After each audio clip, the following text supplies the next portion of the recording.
So welcome to the Praxis Behind the Obscure podcast. And today I have a guest from Korea, where I am, fellow friend of mine. We both have a mutual interest in many different topics from Western occultism, Thelema, Buddhism, and we've been chatting a lot lately through Facebook or other means and methods about Buddhism, and we've had that shared interest. And he actually kind of turned me on to looking into the Avatamsaka Sutra, which I believe in English is called, I always forget, I think it's called the Flower Ornament Sutra in English. And I've also been recently studying with Vajrayana Buddhism with a couple lamas, and they really also highly advised me to read this, as almost described it as being like the pinnacle of Mahayana, like one of the best sutras to dive into, and one of the like literary masterpiece in many ways is how they describe it. So it'd be good. I believe that you had mentioned, Matt here had mentioned that I think he had studied a bit in college. He went over the sutra a bit in college and then kind of re-examining it these days. So yeah, welcome to the podcast. And maybe you can give us a little background of like, what is the Avatamsaka Sutra? Where did it come from? Maybe a little bit of background about the sutra itself. Ryan, thanks for having me on your show. I'm a fan, and yeah, Ryan and I have sparked up a really nice and productive friendship over the past few years. And starting about last year, as Ryan says, some of our conversations started tending towards more yoga and Buddhist topics, and so my experience, like Ryan says, goes back to college, and I'm an old guy. I'm about 50 something now. So college for me was about 30 years ago. And yeah, I had this wonderful professor at UC Santa Cruz. His name is Raoul Birnbaum. Great guy. I took actually 3 or 4 classes from him. And he was the one who introduced me to Avatamsaka. And you stumbled over the title a little bit there. You actually said it correctly, but you're having a little bit of difficulty remembering it, and it's logical because actually there's many titles for it. There's not just one title.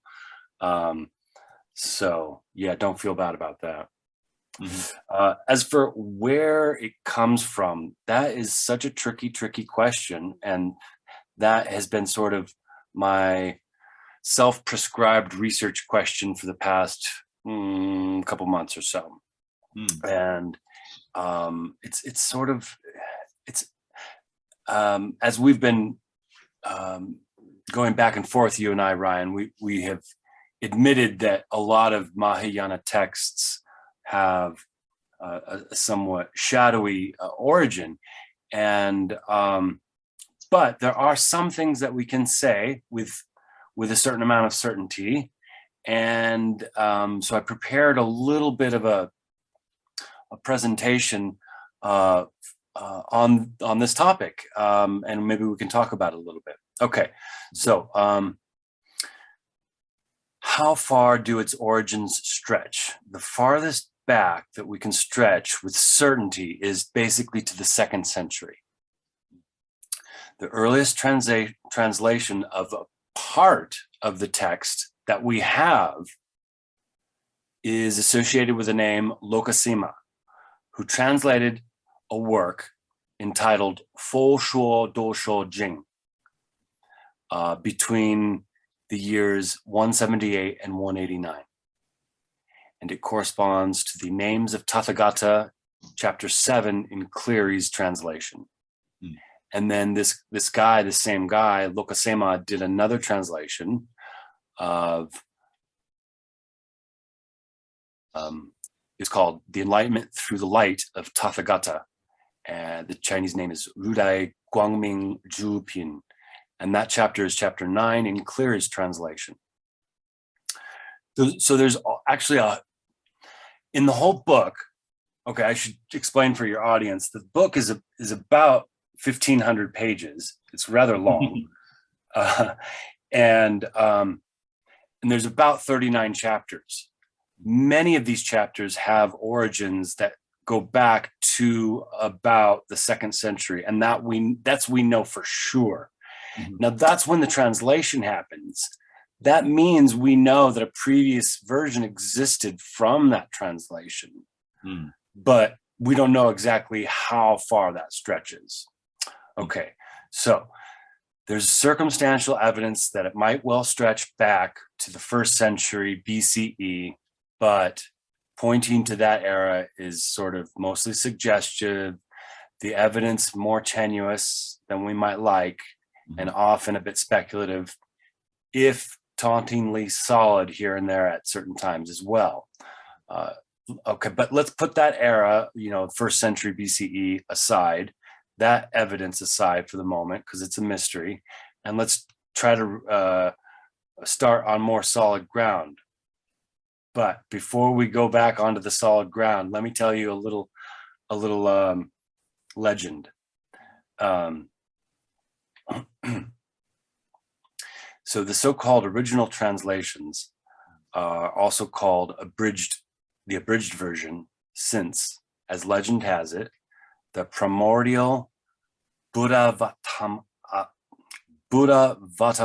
Sutra was much longer than any of the extant versions. According to this legend, Nagarjuna, from the 2nd century, the founder of Madhyamaka, that means like middle way philosophy, he brought the sutra into the world from the Palace of Serpents, or the Palace of Naga. These serpents guarded 3 versions, which the Chinese exegetes call the upper, the middle, and the lower sutras.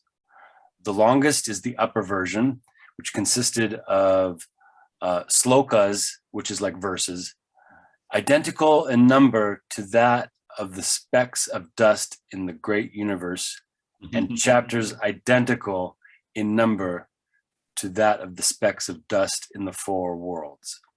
The middle version contained 498,000 verses and 1,200 chapters, while the lower version consisted of 100,000 verses and 48 chapters. The upper and middle versions were too difficult for people, so Nagarjuna brought the shortest version with him. This story was thought to be borne out by the fact that, according to Daji Dolun, the Sutra of Inconceivable Enlightenment also consisted of 100,000 verses. And this sutra is none other than the last chapter of the Avatamsaka. This legend can be traced back to Zhejiang 549 to 613, who had read about it in Nagarjuna's biography. Okay, so I mentioned various chapters being known about in the 2nd century. The real quick answer to your question is the first Chinese translation of the larger collection known as the Avatamsaka was finished in 420, so the early 5th century. Prior to that, however, as I said, certain chapters had appeared as separate sutras. And then just to give a little background, so the spread of Mahayana is also the story of the Great Game and the Silk Road. King Kanishka of the Kushan Empire decided to increase cultural exchanges between his land, which was rather big, and the lands around him. And his Kushan Empire, think of it as like Central and Western Asia, basically, but also containing parts of India at this time. King Kanishka has his reign in the early and mid 2nd century, and his empire is fairly massive under his direction and or in the same general ferment that he is generally credited with starting. We have translators such as Lokasima, who I mentioned a little bit before, and a person named An Shigao, translating the first Mahayana scriptures into Chinese. It takes until the 5th century to get the Avatamsaka into the collected form we know of today. So that's about 3 centuries, right? From King Kanishka to the early, that's 3 centuries. A person known as Buddhabhadra is the main person responsible for this first more comprehensive collation. Almost another 3 additional centuries on top of that pass until we get the second version, which is almost twice as long. Shishkananda's version is from the late 7th century. This is from the same time as Li Tongshuan, who is not a monk, but he's a layperson who makes an important commentary on this scripture, one that is still consulted today. It is also in the late 7th century, around the same time as Li Tongshuan, perhaps a little bit before him, that Divakara finds some missing portions of the scripture, whose work helps Shishkananda collate his version. About a century later, a scholar named Prajna does some important translation, and then there's Chen Guan, and he is perhaps the most important commentator. He made 2 very huge translation or commentaries, and that's probably, if people talk about like a 40 volume or 100 volume version, that's what they're talking about probably, is this guy's additional commentary. Well, that's a very interesting history. So I guess contrary to what I thought, there are roots, at least according to legend, at least according to what history seems to imply, is that rather than starting as a Chinese sutra, it most likely started within India. Is that what this implies? Well, that's the mystery here, is right, or at least parts, at least some chapters, perhaps. We have Sanskrit versions. Mm-hmm. We have Sanskrit versions that are quite old, but some scholars basically think that it all came from India. And then some are suggesting that perhaps quite a lot of it came from Central Asia. Mm-hmm. Okay. Because these Chinese versions we have, these really early ones, like from the 5th century, and then also like Lokasema, all his stuff is coming from Central Asia. Yeah. So it could be that the Central Asian monks got their stuff from India, or it could be that they simply thought it up themselves. I mean, Sure. Okay, very interesting. And it is important to mention that some, definitely not necessarily this sutra, but a lot of other Mahayana sutras that you can trace back actually did start in Chinese, and then interestingly enough were translated backwards into Sanskrit, right? Whereas like if you look at a lot of other Buddhist sutras and tantras that have origins in Central Asia or India, they started out in Sanskrit and then were translated into Chinese and Tibetan and other languages later. So it's an interesting time where you have, sutras starting out in different languages and going back, and then starting out in India and Central Asia and then going to Chinese. So it's not linear, is what I'm trying to say. It's not like it started here. Yeah, totally. And it's confusing as heck because you've got these translations who you don't exactly know a lot of times what they're translating from. Okay, very interesting. What's the general setting of the Avatamsaka Sutra? And I'm curious, if someone was to read this, does it read, since there are different chapters that were considered sutras in themselves, right? Is it all a uniform setting? Does it read like a uniform scripture basically? Or does the setting change, and is it almost like you're reading a fully different book with a whole different setting and other chapters? That's another very tricky question. So from the studies that I've done over the past couple months, I'm gathering the impression that because of the various settings, I think various translators were trying their best to make it into a more cohesive whole. But a less academic or a less analytical answer, let's see.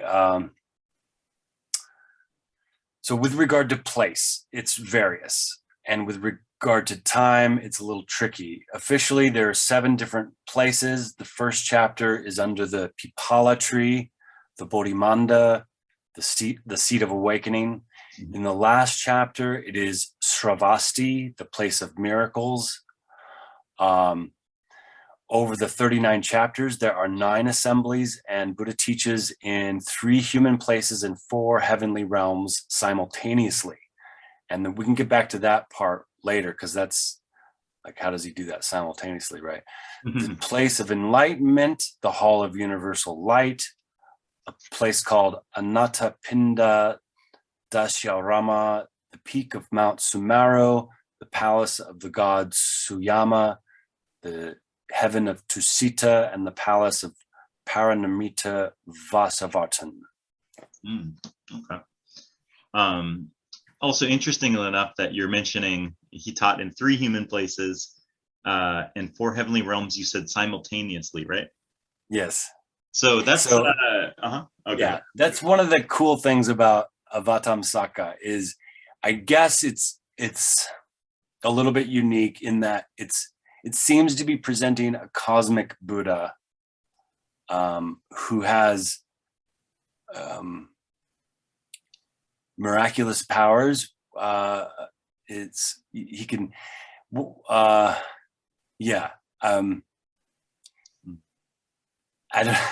don't know what to say, except it's supposed to be, I think, mind-blowing. Yeah. What would you, yeah. Good. Oh, very interesting. What would you say this is? A lot of people describe this as a very psychedelic, like fractal cosmology or view that the sutra presents, right? Like, what would you say is the overall worldview, or what sort of what kind of world is this presenting while you read it? What kind of concepts are you getting from it? Well, so the first answer I would say is you have to be careful to disentangle so there was a school of thought that was born basically from this sutra called Huayan, and that means flower ornament. And they had a bunch of sort of philosophical axes to grind, and then they look back to this sutra to support their philosophical axe grinding, and so you gotta, I think one has to be careful to disentangle the Huayan school of philosophy that is actually quite influential over many centuries, and then this scripture itself, because you won't necessarily find Huayan philosophy always inside the scripture explicitly. But these commentators spend a lot of time trying to help people see these things. Okay, so that's one answer. The second answer is,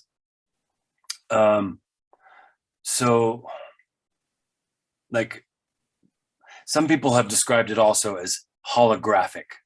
And this particular observation goes back, I think, at least to the 70s or the 1980s.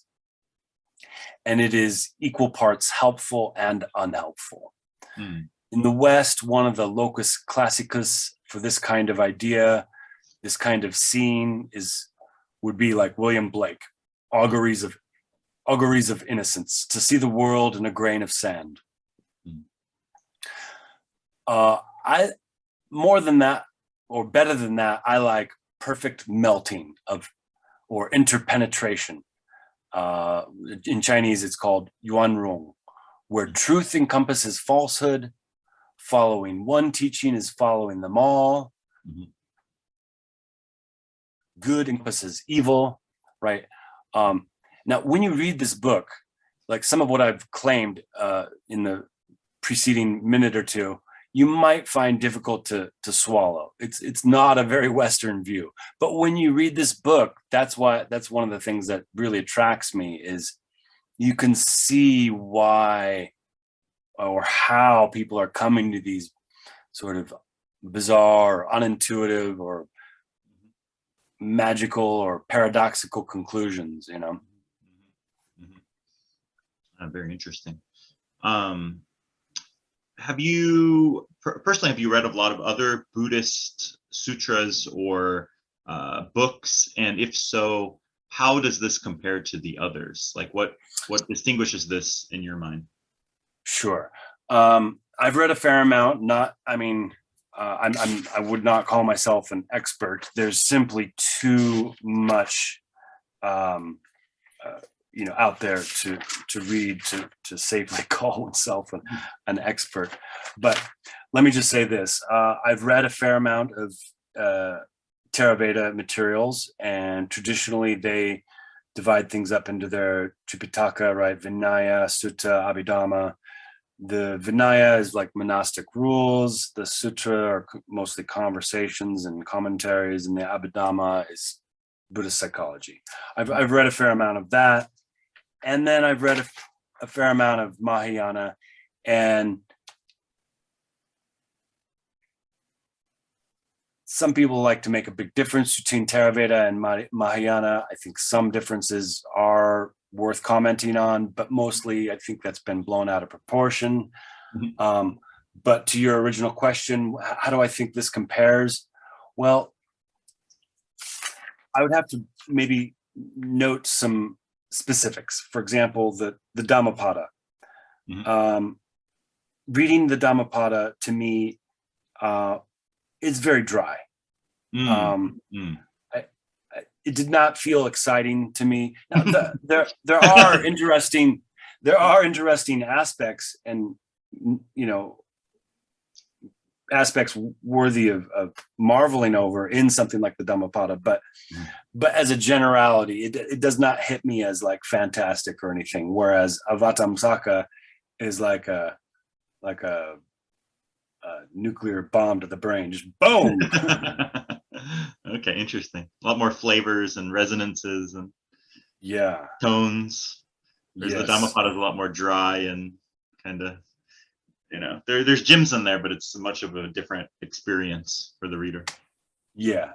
I mean, for me, the Dhammapada, or another one to contrast with would be like the Questions of King Melinda. Again, a perfectly readable text, but for the most part, it reads almost pedestrian. Like, Mm-hmm. How about you? What would be some things that you could, some basic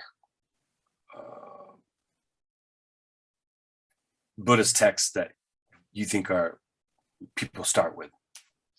Yeah, that's a good question.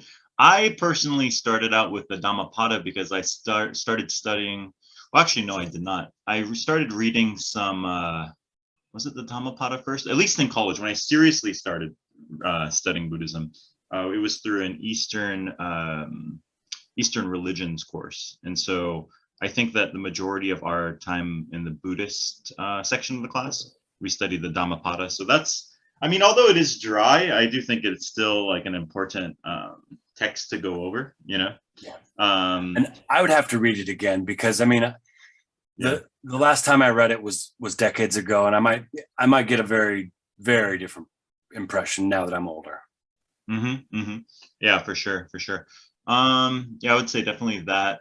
And I mean, Buddhism is so vast; it's so hard to like pin it down, right? So it depends on like what avenue you're gonna go. I guess you would say, right?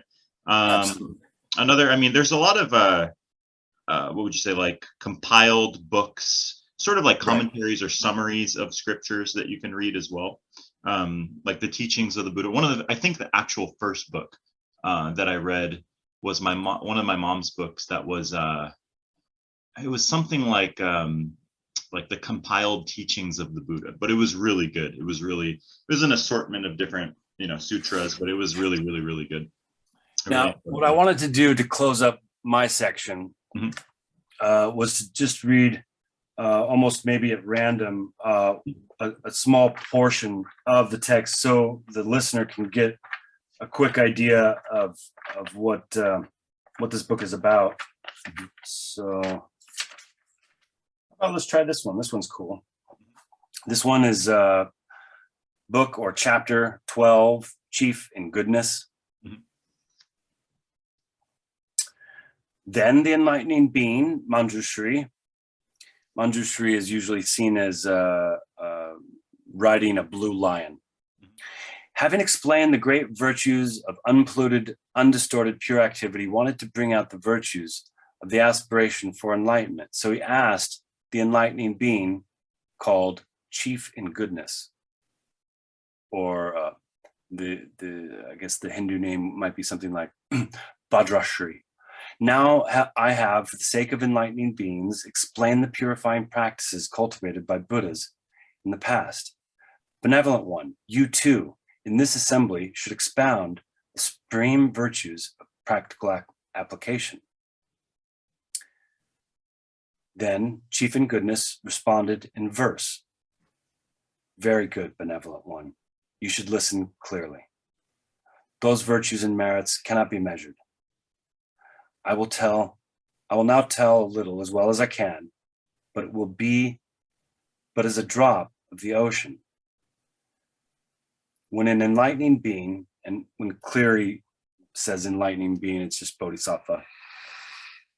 When a bodhisattva first determines on the way, vowing to seek and realize Buddha's enlightenment, the virtues thereon are boundless, immeasurable, beyond compare. How much the more so, though countless, through countless, boundless eons, to fully practice the virtues of the stages and transcendent ways. Even all the Buddhas of the 10 directions together could not fully expound them all. Of such boundless great virtues, I will now tell a little bit, like the space trod by a bird's feet, or like a mote of dust of the earth. When enlightening beings, or bodhisattvas, determine to seek enlightenment, this is not without cause, not without conditions, engendering pure faith in the Buddha, teaching, and community. By this, they produce a broad, magnanimous mind, not seeking objects of desire, or positions of authority, wealth, personal enjoyment, or fame. It is only to forever annihilate creatures' miseries and to benefit the world that they rouse their will. Okay, that's just a little bit of that book. A little taste. that little taste. Uh-huh. That one's supposed to be about faith. And that was a topic that you and I were talking about just a day or so ago. Mm-hmm. And it's interesting and cool how Buddhist concept of faith is very different, almost like night and day, between a Western idea of faith. Right. Very interesting. How would you describe, or from your understanding, how do you see faith as presented here, compared to what perhaps, I don't know, a Christian or a Western mind would perceive faith as being? Right. So I'm confident in talking about a Western idea of faith. Okay. Yeah. And I'm less confident in talking about the Eastern idea, but let me give it a try. So a Western idea of faith very often, unfortunately, in my mind, talks about faith in terms of creeds and whatnot, and declarative sentences that people must accept without evidence. Mm-hmm. And from an Eastern point of view, it's not about declarative propositions. It's much more about action. Okay. So totally different in regards to holding some sort of creed or dogma, right? Some sort of conceptual belief, but rather more based on action or direct experience, perhaps. Yeah, I mean, I would say, like, for example, a person who has faith in the Eastern sense Mm-hmm. is sort of following the way, right? Mm-hmm. Mm-hmm. And so his path is clear. Mm-hmm. A person who doesn't have faith in the Eastern sense has a path that is blocked, right? Like, so almost like but in both senses, or in both instances, it's not a matter of a person's mind or beliefs. Sure. How about you?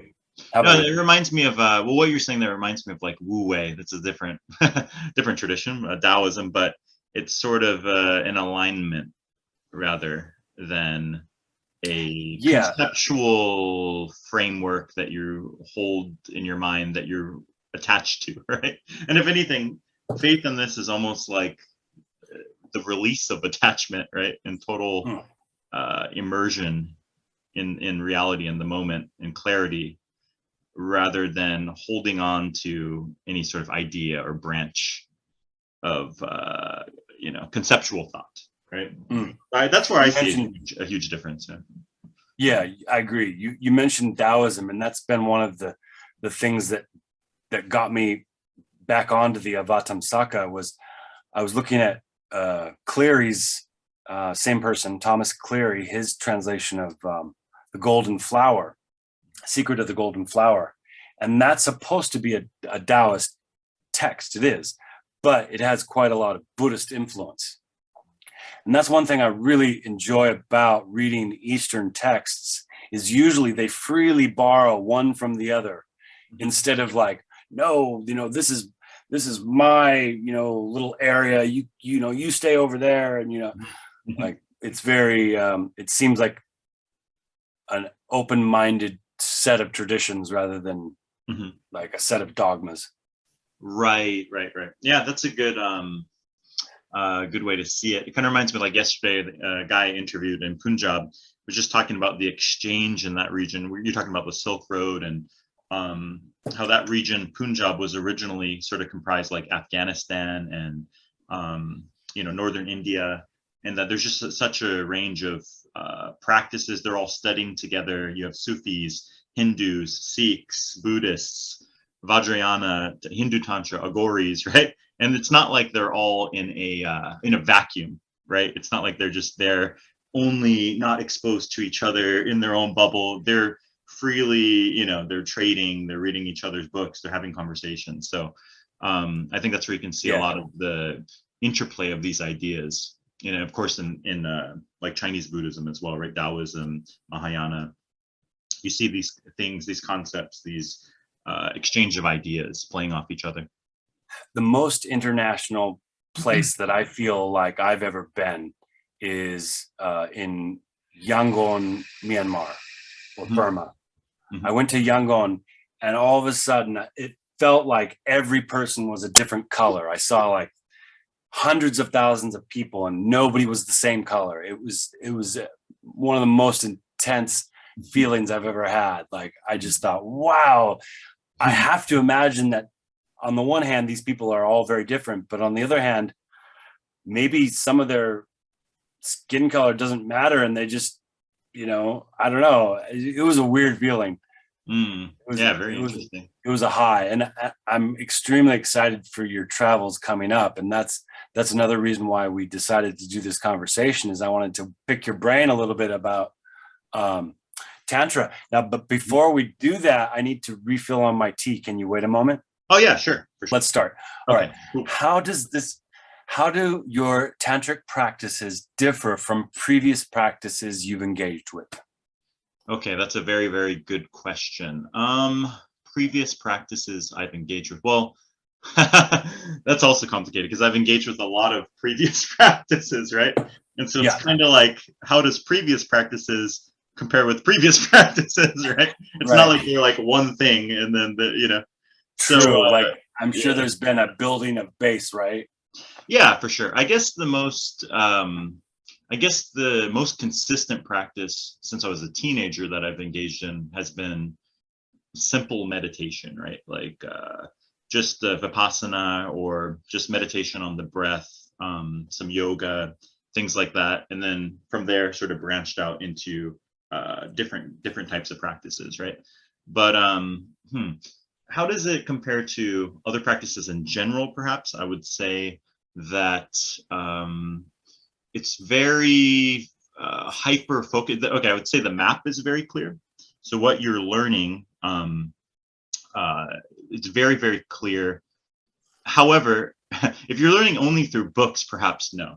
So I guess there's a misnomer there. A lot of these practices now, these tantric practices, you can actually find them in books. It's not, totally secret. You can go out there, you can find what I'm talking about. However, I really do think, and pretty much everyone will advise you, that it is important to have the guidance or instruction of a lama or a guru or what have you to pointing out instructions, right? And I found that, like, I've read a lot of these books, and without the guidance of somebody else, I would feel, lost or not really necessarily qualified, and maybe making mistakes and what have you, right? And so I would say, I guess that's a big difference. Some of the other practices I've done, you could certainly do solo, right? Yeah. Whereas these practices, I would say you can do them solo. It's not like you can't. However, it's night and day between having a qualified lama or guru teach you these practices and going about them on your own. And so specifically Buddhist Tantra, as well as Hindu Tantra, as far as I know, you're supposed to have somebody teaching you these things, right? So there's the concept of empowerments, right? And transmissions, right? And so like, for example, certain practices, certain mantras, certain yidams or deity practices, you're not supposed to just read it in a book and do it. You're supposed to receive a transmission first before you're qualified, to actually practice that, right? And so generally these transmissions, it's almost like, the way I can describe it from my experience, this is only speaking for me. I don't want to, I'm not some spokesperson expert, right? I can only speak from my own experience, but I would say from receiving these sort of empowerments or transmissions, that it's almost like a subtle body adjustment. You feel it's sort of like a tuning fork or something like that, right? Like turning on the radio station or dialing yourself into, like turning on the Wi-Fi, right? Like, you can find the Wi-Fi, but unless you have the password, then your two devices aren't really synced up, right? You're picking it up, but not really. You don't get the signal, right? And so that's probably the best way that I could describe receiving an empowerment or a transmission to do these sort of practices, right? So I guess to answer your question, a couple differences are the clarity of the map, meaning that the practices have been developed over time in these different lineages, discussed, practiced thoroughly, transmitted. And so they're very highly developed, I guess you would say. And then also that they do, in essence, require some sort of teacher or guru, lama, what have you. Mm-hmm. Cool. That comports with some of my research over the past couple months. Let me see if I can find it real quickly here. Yeah, there's this interesting early Mahayana text called Pratyutpana Samadhi Sutra. Mm-hmm. And the purpose of it is to come face to face with all the Buddhas of the present. Mm-hmm. And they say that there's a couple different ways you can approach this samadhi, but that you need a guide. Right. You can't, or it's very dangerous to try to do it on your own. Right. Exactly. And a lot of the, well, specifically in the tradition that I'm practicing, which is Vajrayana or Tibetan Buddhism, often it's called. There's many stories about, the Mahasiddhas, or great masters, I guess you would say in English, great enlightened masters like Milarepa, Naropa, Tilopa. For example, like Milarepa trying to go on the side and do the practices on his own and figure out himself, but then kind of running into troubles, and, going off on these like escapades, and then realizing like, God damn it, like now I gotta start all the way back, So he thinks he's like taking a shortcut, but in fact, all he did is go back, right, from where he was, basically, right, like backslid, so to speak, right. And yes. So I guess another thing about these practices are they are very powerful. So while they may seem simple and they may seem, or they may seem very complex actually at other times, right? But they are very effective. That's what I've found. And with other people that I've talked to, practice them, who perhaps they're practicing Zazen for example, somebody I talked to that is doing these Tantric Buddhist practices, they had done Zazen for 20 years, studied Zen for a very, very long time. And then they started doing these Tantric Buddhist practices, and it's like a night and day. It's sort of like, I don't know, to use a drug analogy, I guess you would say like smoking a couple of hits of weed versus like DMT or something like that, right? Well, Like you open the gateways, right? And there is, I don't want to bastardize this. I forgot. I think it was Milarepa when he met Marpa, which was his guru, his lineage guru.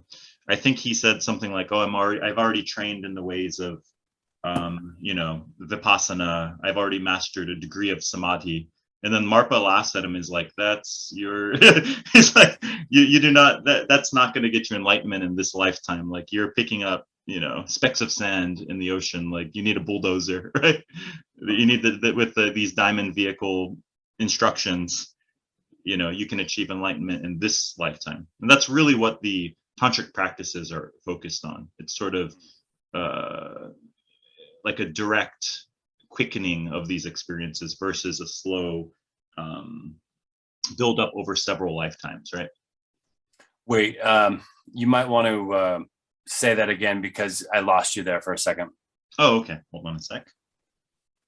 Okay.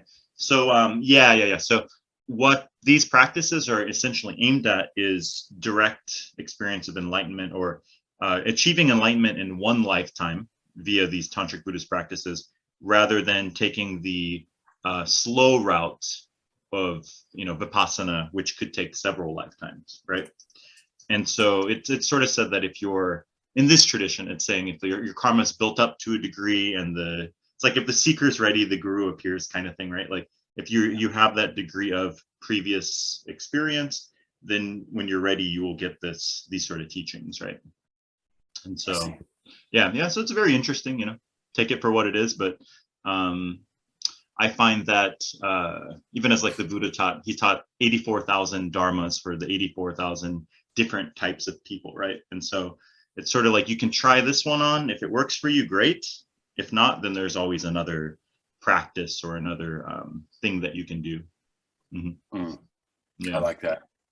Let me ask you, can you please tell me a bit about the setting, the context, the place, etc., in which these practices you've recently been learning?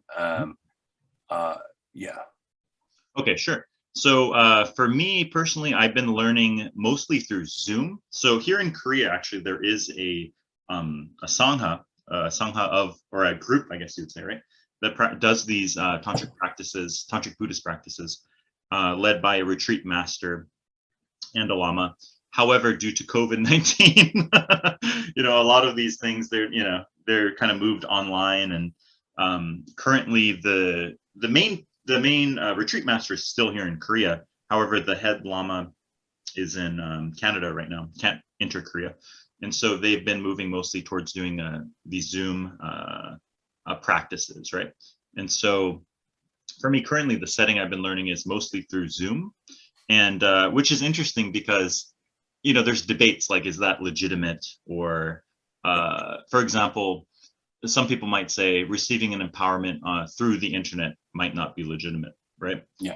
And so, however, if you look at, for example, a lot of the most respected lamas right now are actually doing that, like Garchen Rinpoche, other famous, like different sects of Buddhism. He's a pretty high up lama in Kagyu Buddhism, very well respected. And he basically said, no, it's not. It's more about what you get from the experience, right? I think he was asked that question because he's doing these empowerments online as well. And he said, I've done empowerments where people were physically present for them, but got zero out of it. Yeah. And I've done online empowerments where people got a lot more out of it than the people that did them, in person, so to speak. So it's more of a matter of what you get out of it rather than it being online or not, according to what these people think. And of course, you have people who would argue that as well, that online doesn't count or something like that, right? You're gonna have people that have that view as well. So yeah. Yeah, I mean, my take, I feel like if a student is ready, then a lot can be learned, no matter the medium. Sure. But if the student isn't really ready, then it doesn't matter if they're physically there, you know? Oh, for sure. But that's just my opinion. Take it for what it's worth. Right. No, I agree. Okay. I agree. You know, so. Okay. My last question. Have you undergone any tantric initiations yet? And can you talk about that a little bit? Yeah, so I have taken some empowerments. So that's what they're called. You don't call them initiations. So there are initiation. Yeah, you can call it an empowerment. There are initiations. So it's kind of complex because there's different Levels. Yeah, different levels or different things, right? So there's like, for example, like a lung is more listening to something red that's supposed to give you the ability, I guess, or the qualification to do different practices, right? Whereas like empowerments are a little bit more of a ceremonial thing, right? There's more of a ceremony involved. And a lot of the empowerments are for practicing certain yidam. And a yidam would be like a deity, right? You have like, for example, Chinrazig or Tara, Chakrasambar. There's these sort of vast array of deities, right? Wrathful deities, benevolent. And they all have these specific sadhanas attached to them, these sort of generation stage yogic practices, right? And so I guess that's an interesting thing to discuss. So these practices are basically you are identifying with a specific deity that has these sort of different characteristics, right? And you're building a sort of mandala around it. It's sort of a meditational mandala where you are this deity, and there's a array of dakinis and different beings around you, right? And the purpose of this, it depends on really which one you're doing, but it's sort of preparing you for later practices. It's sort of getting, there's a concept of Vajra pride, or you totally identifying with this deity. And I guess for people who are into Western occultism, it could be kind of similar to invocation, I guess you would say, where you totally identify as this specific, you totally invoke it, identify it. You have, instead of walking around as your normal self and your ego, you're in that Vajra pride, or that full compassion, or whatever elements of this mandala or deity that you're practicing, right? And yeah, so to practice these, you do need some empowerment or initiations, right? And so yeah, I've received a few in different empowerments, and they were through the internet. So whether that's legitimate or not, for me, it felt legitimate, you know? And I get benefit. For me, it's, getting benefit out of the practice, and what I felt I received through that empowerment. That's more important than where it was or what have you, right? And so, yeah, I've undergone some of these, and yeah, the practice have been very beneficial. And yeah, as far as so that's the generation stage I was talking about, right? Focusing on a yidam or a deity, and then there's the higher yoga tantras where you're working with subtle body. Let's stop for a second. Okay. A yidam is the same as a deity, or I don't know what that is. Yes. It's the same as a deity. So yidam practice would be you, like an invocation, as I was saying, right? So you specifically identifying with a specific deity and forming a mandala, right? It's like a meditational mandala, visualization. It'll have certain mantras associated with it, which are said to have some specific quality, invoking specific qualities, right? And as mentioned earlier, technically to do these practices, you do need that empowerment, that sort of attunement in order to do these, right? And then basically from there, that's called a generation stage practice. And then there's or yoga tantra. And then there's the higher yoga tantra or completion stage practices, right? And those are more involved with working with the subtle body, or what some would say like kundalini, the chakras, the inner winds, channels, drops, right? And so that generation or yidam practice prepares you for the later completion stage practices, right? Where you're working with, which is what I was studying for a while too, with the kundalini, the 6 yogas of Naropa, which go into working with your internal energy system. A little bit about dream yoga, Bardo, clear light, all these other, there's 6 specific different practices, I guess you would say, but they're all based on working with the subtle energy system in the body. So that's the basis of it. Yeah. That sounds extremely fascinating, and something I need to look more into, given that it aligns with a lot of my interests. Mm-hmm. Wow, thank you for sharing that with me. So there's a generation stage and a completion stage, and that's it, or? Okay. So there is also preliminary practices too. So to give you a more full picture, so I guess you would start out with, in order to technically to do these practices, one should be at least versed in basic Buddhist philosophy and Vipassana, meditation, the basics of Buddhism, Four Noble Truths, the basics of the Bodhisattva vow and Mahayana Buddhism. And then from there, if one is to go into the Tantric Buddhist path, then there is what's called the Nundro. Sorry, my Tibetan's not I don't have the best pronunciation. Nundro, which is preliminary practice, right? Which is comprised of 4 different things. You have sort of prostrations or taking refuge, and then you have from there you have Vajrasattva practice. It's like a purification kind of practice, right? Mandala practice, and then Guru Yoga. So these are these 4 different specific practices that prepare you for the generation stage, or the Yidam practice, which prepares you for the later completion stage practice of working with the chakras and energy channels, and later dream yoga, Bardo yoga, and things like this, right? So now, you mentioned it's quite you mentioned something like lung or long. Yes. You said these are something that you listen to? Yes. So technically, in order to do Nundro, one should hear a Lama read. So Nundro is the preliminary practices I was just talking about, the 4 preliminaries of Tantric practice. And so in order to practice those Nundro practices, one should receive lung, which is an oral transmission, right? An oral reading. It's like oral. It's the Lama reading off a specific scripture or chant, I guess you would say, and that would qualify one to do the preliminary practices, right? And then I think in Tibetan it's like Wei Rung. I don't want to butcher it, but that's the empowerment, which is more of a ceremony, which go for the generation stage practices. Mm-hmm. I see. Yeah. Wow. Okay, it's complicated, but yeah, different steps and I feel like it's another GD thing, right? Yeah. Wait, where's Yesod? Where's Netzach? What the fuck? Right.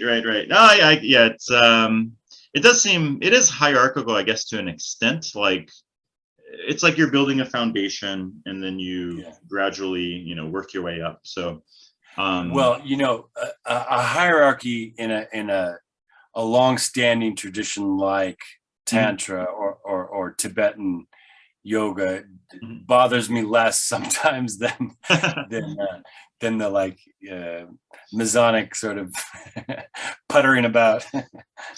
Right. I think if one were to have some sort of academic interest in these topics too, like reading books like the 6 Yogas of Naropa is pretty interesting. Or what I'm reading now is it's called A Lamp to Illuminate the 5 Stages. The Guhya Samaja Tantra, which is considered the king of tantras, right? It's sort of like it's the Avatamsaka Sutra is up to sutras.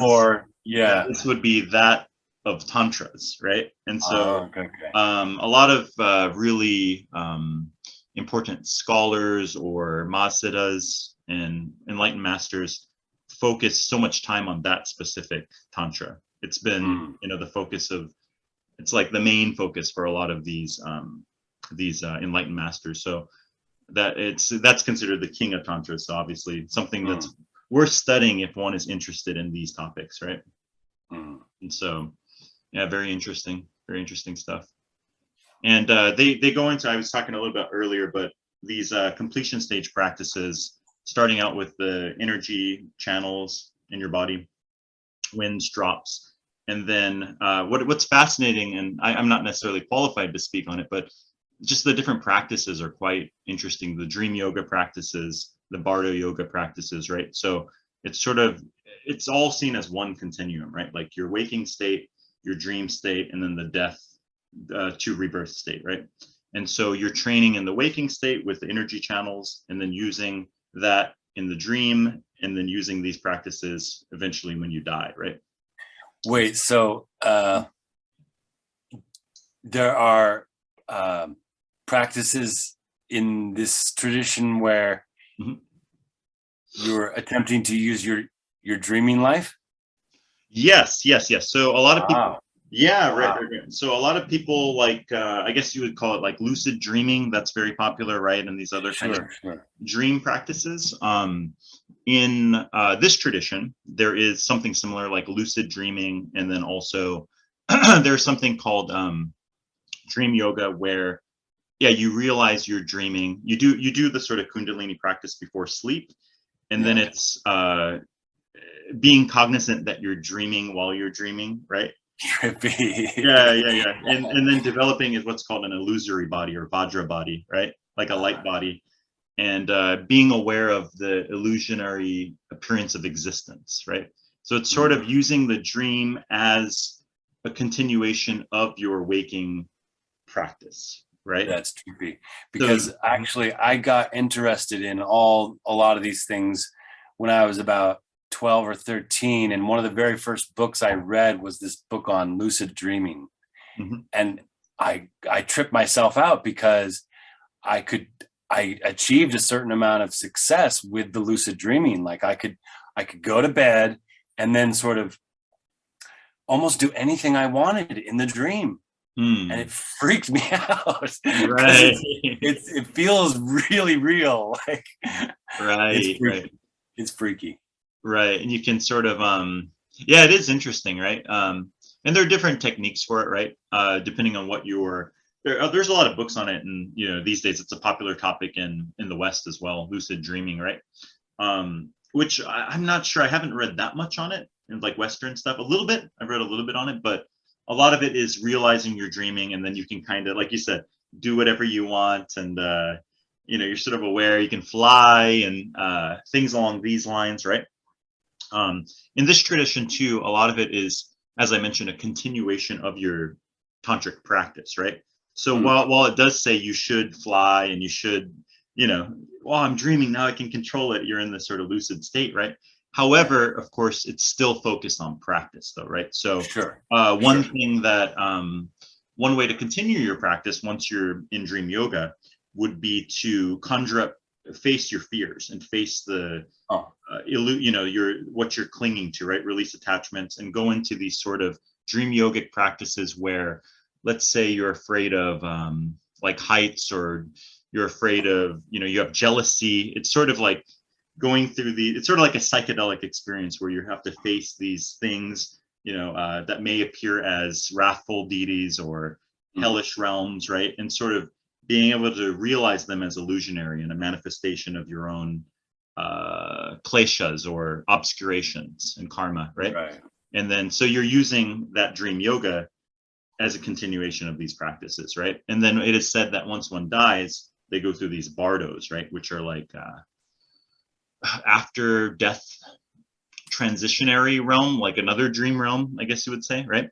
And that's also a continuation. If one is adept at dream yoga and waking state practices, then one will realize all the different, images and things that will appear in the bardo, right? And so then one will be able to sort of overcome these things, and then, pass, either enter perhaps some sort of pure land, like you're talking about in your Avatamsaka, or rebirth, right? Or total absolving into the clear light, right? Total dissolution. You dropped for about 10 seconds there. Can you rewind maybe 20 seconds? Okay, sure. So if one is adept in those dream yoga practices and waking state practices, then once one enters the Bardo, it's familiar, right? The after death, the state of dying is no longer unconscious, but rather you remain as you do in the dream world, right? When you're dreaming, if you can remain aware in the dream of the illusionary experiences and the different things that are popping out at you, right? It's the same thing when you die. It's like going into the dream world again, right? And then yeah, from there there's many different paths. One could aim at another rebirth, right? There's different, rather than you could almost consciously rebirth or choose a good existence rather than just sort of going with whatever your tendencies unconsciously warp you into the next life, right? Wow. Okay, so, that's trippy.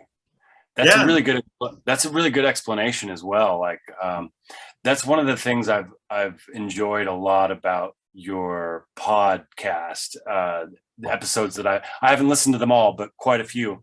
And you or your guests explain things really well sometimes. That's cool. I think it's mostly my guests, but yeah, I try to ask the good questions, so